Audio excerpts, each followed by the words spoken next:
comes at me with the knife. Why so serious? He sticks the blade in my mouth. Let's put a smile on that face. And... why so serious? Hey, what's up guys and girls, this is Midori, and I'm back with another episode of Draw Midori. Now today I am working with the infamous clown, Joker, and this is pretty much the Joaquin Phoenix version of the Joker, and the new movie is going to be coming out in 2019, and I'm pretty curious of how this movie is going to turn out. It seems that they're taking a very contemporary approach to this movie. The budget seemed like it's going to be very low, well, not too high compared to like Suicide Squad. It seems like it's going to be a lot lower, a lot more tamed, a lot more personal. So I feel like this movie is going to be more character focused and, you know, character driven, you know, very subtle. You know, we're going to get the real inner workings of what makes the Joker ticks, and we're going to see exactly, or at least I'm hoping we're going to see exactly how he transitioned from a typical, you know, everyday comedian slash clown, and how he's trying to make it in the world, and how he transitions into this known serial mad, you know, killer as the, you know, the Joker we know today. So I'm very interested in this movie.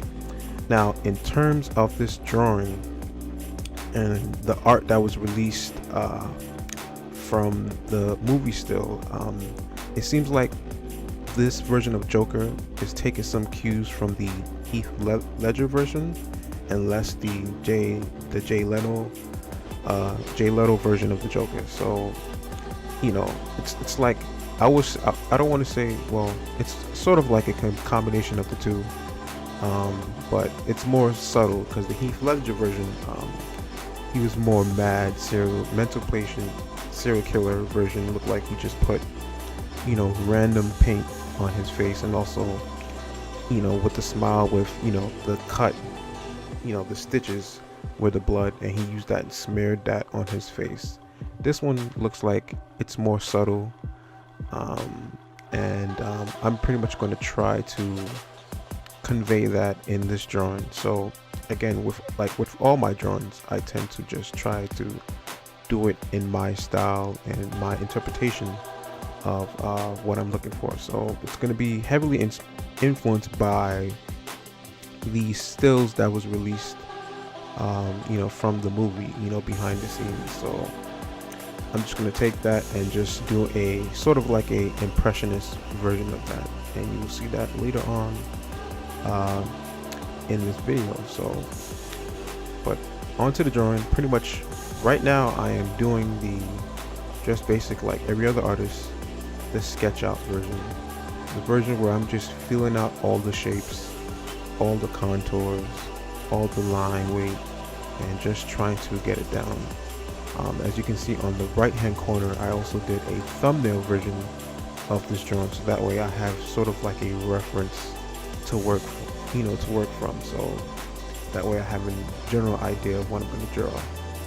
And in this stage that I'm now, I'm using again the Copic multi-liner 0.1, a pretty thin multi-liner, just to do the basic outline of this drawing. And in this drawing, I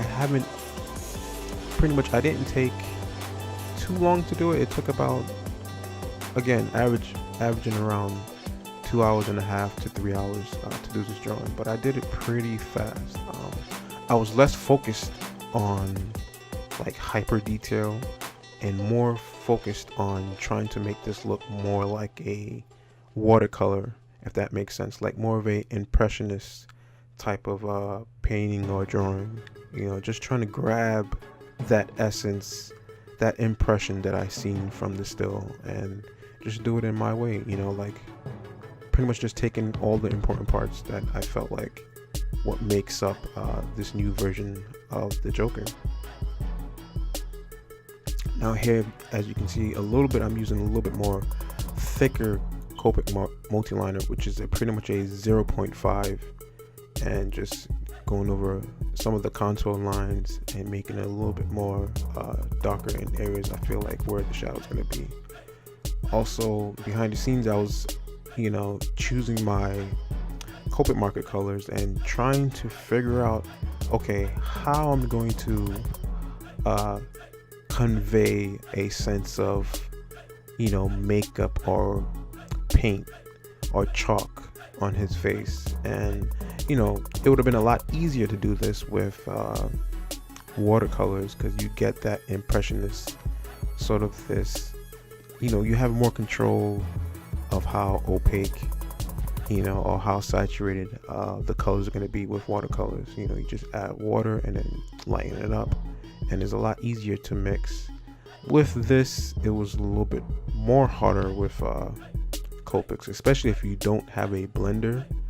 If you don't have a blender, it's a lot harder to mix colors. So what I did was I just pretty much worked pretty fast.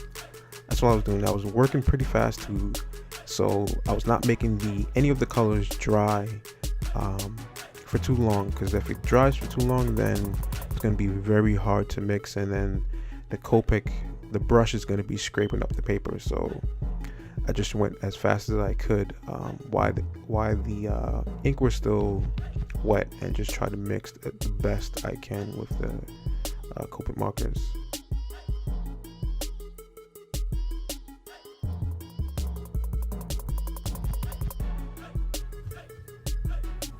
So you can see with the skin layer, I'm pretty much just going over it with a lot of darker colors on top of the lighter colors within the same value, same value family, and just trying to get the impression that this thing is actually on top of his face, and not sort of that's like his skin. I didn't want to convey that, this is exactly how his skin is. I wanted to give the impression that this is actually something that he has put on his face. So I was trying to convey that with Copic markers. I guess it would be a lot easier to do if it was like, again, watercolors or color pencils, but I've been using Copic markers for about going on a year now, and I'm starting to get a hang of it, the basic idea of how they use them. So if you're new to Copic markers, they're pretty good, but they're very expensive. But there are a lot cheaper alternatives that you can buy. And here I'm going over with the gray Copic, a light gray and a dark gray Copic marker to convey a lot of the shadows that I see in his face. And again, like I said, this drawing is pretty much a impressionist interpretation of what I saw in the new production photo of the new Joker movie that's coming out in 2019. As you can see, like in that photo still, you could barely see his eyes. So I was like, you know what? I'm not going to draw his eyes at all.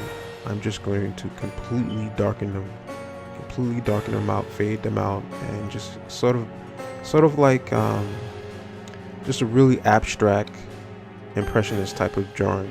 Like if you remember before the Dark Knight movie dropped, back in the day, they didn't reveal how Heath Ledger Joker was gonna look. All they did was had sort of like a impressionist style, like very simplistic impression of Heath Ledger's face, painted on the glass.